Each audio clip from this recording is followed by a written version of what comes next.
भैरव सिंह शेखावत, शेरे राजस्थान, राजस्थान का एक ही सिंह भैरव सिंह का नारा जब लगा तो राजस्थान ने ये महसूस किया कि भैरव सिंह हमारा बेटा है जो हमारे मान और सम्मान की रक्षा के लिए कुछ भी कर सकता है।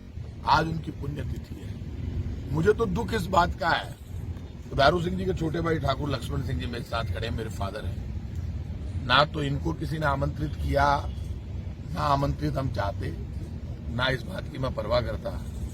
बीजेपी को 13 साल बाद भैरव सिंह जी याद आए। भैरव सिंह जी के अंतिम समय का एक वीडियो आज लोग डाल रहे हैं जिसमें वो कह रहे हैं कि भाजपा सरकार ने 22,000 करोड़ का घोटाला किया है, तब मैं एमएलए बन गया तो उनके जिंदा रहते। और वो अशोक गहलोत जी से ये कह रहे हैं कि आप कमीशन मत बनाओ, 22,000 करोड़ के भाजपा के घोटाले की जांच करो। आप भैरव सिंह जी की इससे नाराजगी का अंदाज लगा सकते हो। खाचरियावास भैरव सिंह जी नहीं लिखते थे, हम सब खाचरियावास के ही हैं। वो मेरे बड़े पिताजी हैं। ये 9 भाई बहन थे, सबसे बड़े भैरव सिंह जी, 5 बहनें, सबसे छोटे मेरे फादर लक्ष्मण सिंह जी शेखावत। 8 बहन भाइयों की डेथ हो गई, सबसे छोटे ठाकुर लक्ष्मण सिंह जी अभी हैं और फिट है मेरे फादर। भैरव सिंह जी हमारे परिवार के मुखिया थे, राजनीति में रहे। जब वो उपराष्ट्रपति बने तो वो 3 बार मुख्यमंत्री रहे, जनता पार्टी से, बीजेपी से, इसमें कोई दोहराए नहीं।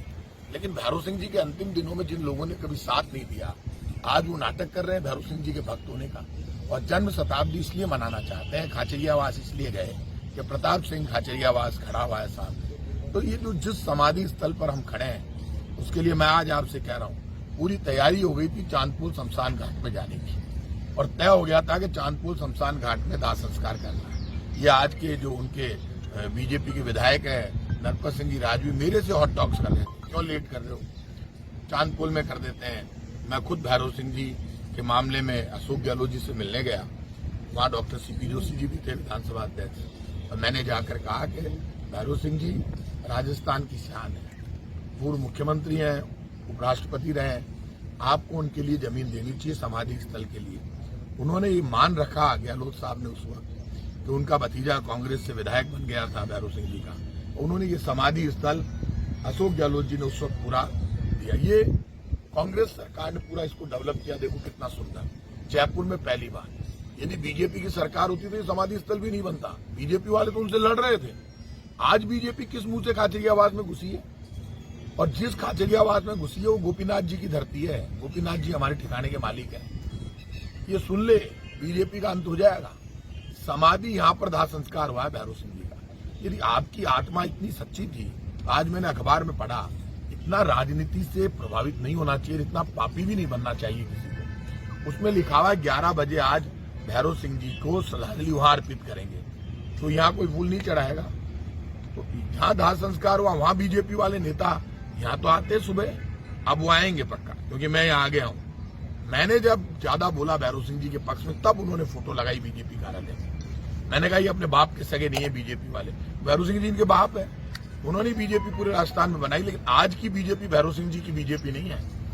आज की बीजेपी तो झूठ, फरेब और धोखे की बीजेपी है, जो सच की बात नहीं करती, सिर्फ झूठ की बात करती है। तो बीजेपी को तो अपने पापों का हिसाब देना चाहिए। जो बीजेपी झूठ, फरेब और धोखे से महंगाई, गरीबी और बेरोजगारी के लिए जिम्मेदार है देश में, आज वो खाचरियावास गांव में घुसी है। अब से पहले तो बीजेपी वाले आज तक नहीं गए। भैरव सिंह जी की डेथ को तो 13 साल हो गए, और आज से पहले ये इतने बड़े नेता जब भैरव सिंह जी जिंदा थे तब भी ये तमाम नेता खाचरियावास में नहीं गए। आज सिर्फ इसलिए गए कि 7-8 महीने बाद चुनाव है। और प्रताप सिंह रोज कांग्रेस की तरफ से, मुझे कांग्रेस पार्टी ने, सोनिया गांधी जी ने सम्मान देकर पार्लियामेंट का टिकट दिया जयपुर में। मैं आज कैबिनेट मिनिस्टर हूं कांग्रेस पार्टी की तरफ से। राजस्थान जानता है कि मैं लड़ने और बढ़ने की ताकत रखता हूं। भैरव सिंह जी जब जिंदा थे तो उन्होंने खुद ने, उनके, मेरा कल जन्मदिन है 16 मई को, 15 मई को उनकी डेथ हुई। 7-8 दिन पहले उन्होंने मुझे पहले ही कह दिया यार 15 मई को मैं चला जाऊंगा। मैंने मानी नहीं बात, और वैसा ही हुआ। नंदे का पता नहीं क्यों कह रहे हैं, लेकिन भैरव सिंह जी तो मुझे उस वक्त गए, उससे पहले कहा कि आप बीजेपी आपणाली को नहीं, मारसू जी की गलतियां हुई जी की तो होगी, खुद ने माना तो मारसू भी घनी गलतियां हुई, पड़ा बीजेपी वाला बैक को नहीं, बीजेपी बदल गई। अब बीजेपी वो नहीं है भैरव सिंह जी वाली बीजेपी। तो भैरव सिंह जी के जाने के बाद, उनके जब वो रहे तब तो आज के जितने विधायक है इन्होंने तो मुंह फेर लिया था। आज के कई बीजेपी के नेता जो बड़े नेता बन गए मैं नाम नहीं लूंगा, उनको नुकसान हो जाएगा, मैं नुकसान नहीं करना चाहता। जो उनके पांव छूकर राजनीति में आगे बढ़े वो लोग भैरव सिंह जी से मुंह फेर गए।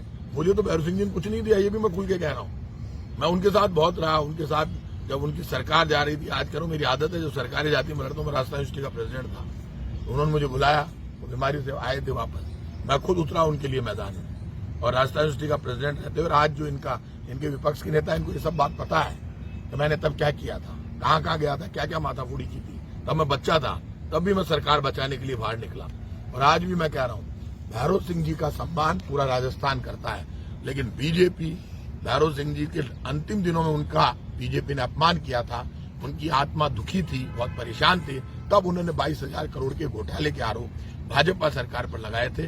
मैं भैरव सिंह जी को श्रद्धांजलि अर्पित करता हूं और इतना कहता हूं कि बीजेपी अपने कामों के आधार पर वोट मांगे, कम से कम जन्म शताब्दी आप मना रहे हो मनाइए, लेकिन बीजेपी का झंडा लगाकर खाचरियावास में आप जन्म शताब्दी मनाने गए तो यही कह देते कि हम भैरव सिंह जी का जन्म शताब्दी मना रहे तो कल ही कर लेते।